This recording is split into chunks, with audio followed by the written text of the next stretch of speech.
بسم الله الرحمن الرحیم. د ختیځ زون د سرې میاشتې امریت چې دلته په ننګرهار ولایت کې موقعیت لري، دا د زون په سطحه مرستون دی د څلورو ولایتونو ننګرهار، لغمان، نورستان او کونړ. زمونږ عمده فعالیتونه په مرستون کې موږ دلته داخلي مشمولین لرو. هغه کورنۍ چې هغه بې سرپرسته کورنۍ وي، واړه واړه بچیان وي، د ګټې وټې څوک ونه لري، هغوی موږ ته مراجعه کوي. موږ به دوی باندې شرعي وثیقه جوړوو، وکیل ګذر تاییدي، د ملا امام تاییدي، محکمې نه وثیقه راوړي رسمي. کله چې موږ مطمئن شو د هغې نه چې دا کورنۍ بې سرپرسته کورنۍ ده، نو هغه دلته موږ بیا خپل یو کمیسیون لرو، درې کمیسیوني. د کمیسیون د لارې بیا رسمي دلته جذبیږي موږ سره. میوات محترم، دلته څو کورنۍ ده چې هغوی بې سرپرسته دي او دلته تاسو سره ثبت شوي دي او تاسو د استوګنې ځای هم ورکړی او میاشتنۍ اخذنامه یا معاش هم ورکوئ. څو کورنۍ دي او هرې کورنۍ دپاره څومره تاسو معاش ټاکلی؟ دلته د زون په سطحه باندې موږ سره 36 کورنۍ بې سرپرسته کورنۍ دي چې مجموعي تعداد یې 209 کسه کېږي، چې هغې کې ښځې، ماشومان، هلکان، نجونې دا موږ سره دلته اوسېږي. او موږ دوی ته د معاشاتو کټګورۍ لرو. اوس فرض مثال په کورنۍ کې 2 کسه دي، هغوی ته 1 رقم ته معاش لرو، 6,000 افغانۍ، چې همداسې زیاتېږي 3 کسه دي، هغو ته بیل معاش دی، زیاتېږي ورسره 1000 ته تقریبا 1000 یې 3 کسه، همداسې چې څونه زیاتېږي تقریبا 15,000 پورې موږ معاش لرو دلته د مشمولین، داخلي مشمولینو لپاره. نوال صاحب، تاسو دلته په ننګرهار ولایت کې د سوالګرو یو پروسه پیل کړې وه چې هغه راټولول او مستحقینو پیدا کول، هغوی لپاره یو اندازه معاش ټاکل کېده. هغه پروسه تر کومه حده پورې ورسېده؟ څومره کورنۍ دلته معلومې شوې چې هغوی په سوال باندې اخته وي او چې دوی راجستر شوي، هغوی سره څه کېږي؟ ډېره ښه پوښتنه دې وکړه محترمه. یو څه وخت مخکې د محترم امیر المؤمنین حفظه الله د فرمان په اساس باندې چې هغوی کوم فرمان دلته رالیږلی او موږ ته 14 نمبر فرمان په ختیځ زون کې په ټولو ولایتونو کې هممهاله موږ سفرونه وکړل. هلته د محترمو والیانو صاحبانو سره کېناستو، هغوی سره مشورې وکړلې، د نمایندګۍ د محترم رئیس صاحبانو سره، مشرانو سره. دغه پروسه موږ شروع کړه عملاً د طرز العمل مطابق. پروسه داسې ده چې د هر ولایت کې قمانداني به ګداګر راټولوي او بیا به یې په همغږۍ سره افغاني سرې میاشتې ته او کار امور اجتماعي ته دوی ته سپارل کېږي. د راټولولو پروسه چې ده هغه چې ده د قماندانۍ مربوط ده او د بایومټریک پروسه چې ده دغه هم د هغوی مربوط ده. افغاني سرې میاشت صرف د دوی د ثبت پروسې هغه لري، دا حق لري چې دا ثبت کړي ځان سره، او د معاش ورکولو حق موږ لرو چې موږ دا کله تثبیت شي دا موږ سروې کوو. کله چې قمانداني موږ ته وسپاري، موږ ټیمونه لیږو، د هغوی کورونو ته ځي، د هغوی د کورونو وضع معلوموي چې آیا دا ګداګر دی او که حرفوي دی. کله چې حرفوي او ګداګر معلوم شو، د هغې نه وروسته موږ بیا د بایومټریک پروسه لرو چې هغه هم قمانداني کوي. موږ قماندانۍ ته لیستونه ورکوو، موږ سره هغوی همکار دي، هغوی راځي دلته. دا نن هم زموږ تقریبا 45 ګداګر پاتې وو، د هغوی د بایومټریک پروسه عملاً روانه ده. کله چې بایومټریک شو، د هغې نه وروسته موږ ته حرفوي معلومیږي او مستحق معلومیږي. مستحق د افغاني سرې میاشت ټولنه چې دا بیا د طرز العمل مطابق یو اندازه معاش ورته ټاکلی دی، هماغه اندازه معاش ماهانه ورکول کېږي ورته. او حرفوي چې دي هغه بیا هماغه لیستونه بیرته موږ قماندانۍ سره شریکوو چې دا موږ تثبیت کړو چې دا حرفوي دي. هغه بیا هغوی طرز العمل کې خپله هغه لري، ورسره سیستم لري، په هماغه سیستم بیا مخکې ځي. تر دې دمه پورې دغسې څومره کسان راټول شوي یا څو کورنۍ پېژندل شوي چې هغوی حرفوي وو او څومره کورنۍ مستحق کورنۍ شته؟ تر دې دمه پورې چې دغه موږ اوس هم کومه پروسه آغاز کړې ده، روانه ده موږ سره. په ټول مشرقي زون کې 1050 کسه موږ ثبت کړي وو ټول تر ننه پورې، چې د هغې د جملې څخه 302 چې دی دا مستحق شمیرل شوي دي او 615 چې دي هغې کې مختلف قسمه دي. هغې کې غریب هم شته دی او بعضې خلک وایي زه سوال نه کوم غریب یم د سوالګر نوم ځان باندې نه کېږدي هغې ته بیا موږ غریب لیکو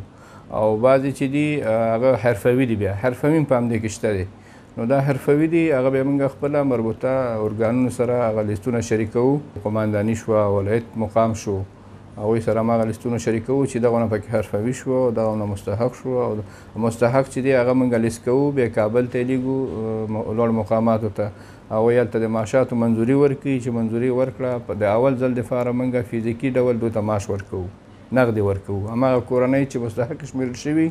هغه دلته راغواړو هیئت په شمول باندې چې د ولایت مقام هیئت به هم پکې وي کارم اجتماعي به هم پکې وي قمانداني به هم پکې وي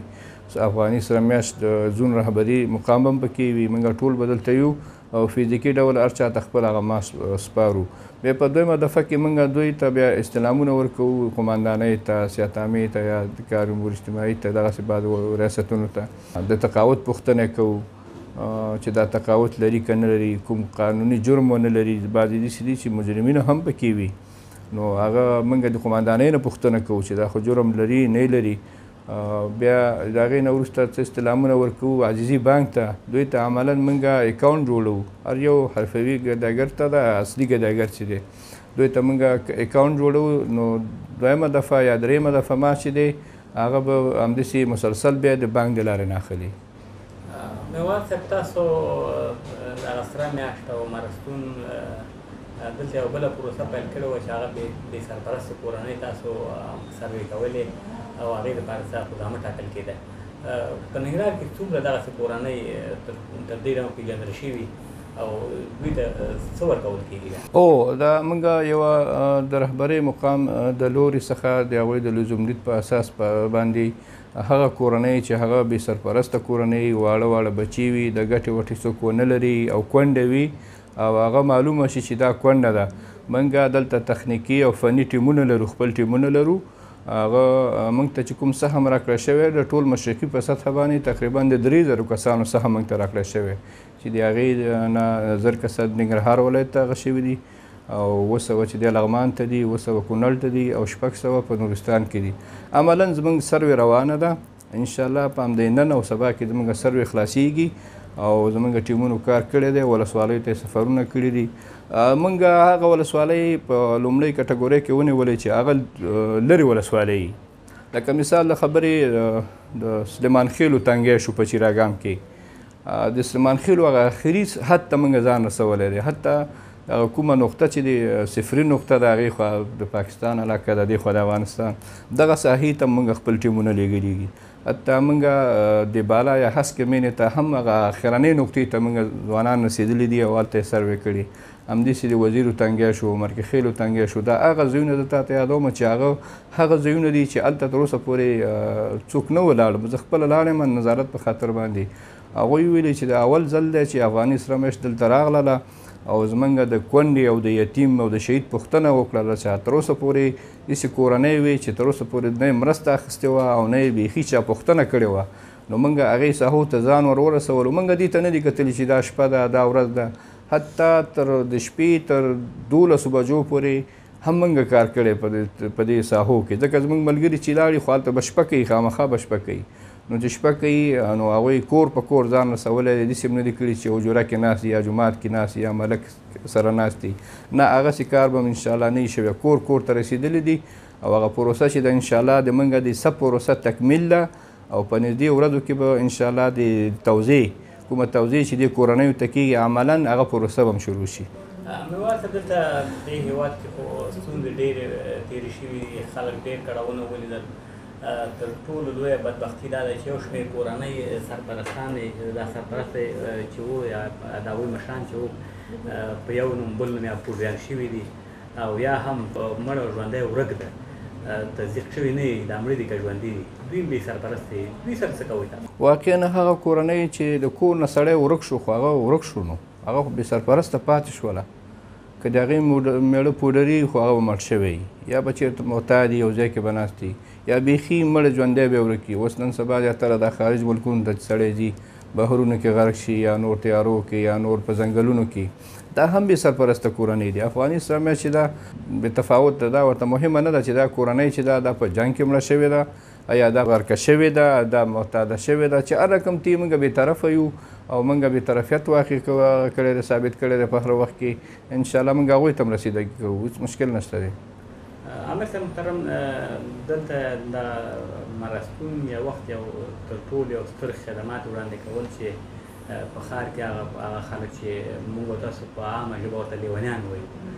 د دوی سرپرستي او دوی لپاره عشا باته او دوی د استوګن ځای دوی برابر کړو. اوس دغه چاره څنګه روانه ده؟ د نن تقریبا 7 میاشتې مخکې یا 8 میاشتې مخکې د رهبرۍ مقام، د افغاني سرې میاشتې د رهبرۍ مقام د لزومدید په اساس باندې په ټولو زونونو کې دارالمجانین یا د رواني مریضانو لپاره یو مرکز منظور شو، چې د هغې جملې څخه مخکې پخوا په هرات کې مو او په کابل کې مو، په مزار کې نه و، په ننګرهار کې نه و، په دغه ولایتونو کې چې دی دا په قندهار کې پخوا نه و او داسې فعال نه و، داسې منظم نه و. د هغې چارې د ښه سرته رسولو دپاره موږ دلته بیا یو تعمیر ورته ونیولو، ښه تعمیر، مجهز تعمیر هم ونیولو او تقریبا په تعداد د 1.5 مریضان ګنجایش موږ هلته لرلو او موږ مریضان ساتل د زنانو دپاره، مردانو دپاره بیل بیل ځایونه موږ ورته ونیول. د هغوی ډاکټران موږ استخدام کړل د عامې امتحان د لارې نه. پروسه امتحاني وه، هر چا پکې شرکت کولو، هغې دپاره مامورین ونیول، عام تشکیل، غټ تشکیل د هغې ته منظور شو. دغه دارالمجانین یا د رواني مریضانو مرکز چې دی دا د اول ځل دپاره د 6 میاشتو یا 7 میاشتو دپاره دا د مرستون په تشکیل کې و. کوم خدمات چې وړاندې شوي د 6 میاشتې یا 7 میاشتې هغه مرستون وړاندې کړي هلته، هغوی دپاره د تعمیر، عشا، عباته، کوم دغه فزیکي کارونه چې و دا ټول مرستون وکړل. اوس د رهبرۍ د مقام د حکم په اساس باندې او د لزومدید په اساس باندې دویم ځل دپاره په نوي تشکیل کې د رواني مرکز تشکیل چې دی د خدمات صحي سره یو ځای کې، ځکه دا د صحت موضوع ده، نو صحت باید د دې نظارت وکړي، ټول کارونه باید د خدمات صحي سرته ورسوي. په هماغه اساس باندې دلته په ننګرهار ولایت کې هم د خدمات صحي نماینده شته دی او رسمي هغوی ته دا سپارل شوی دی رواني مرکز، او د زون د لارې نه دا کارونه چې دی مخې ته ځي عملا اوس روان دي او په ښه طریقې سره روان دي.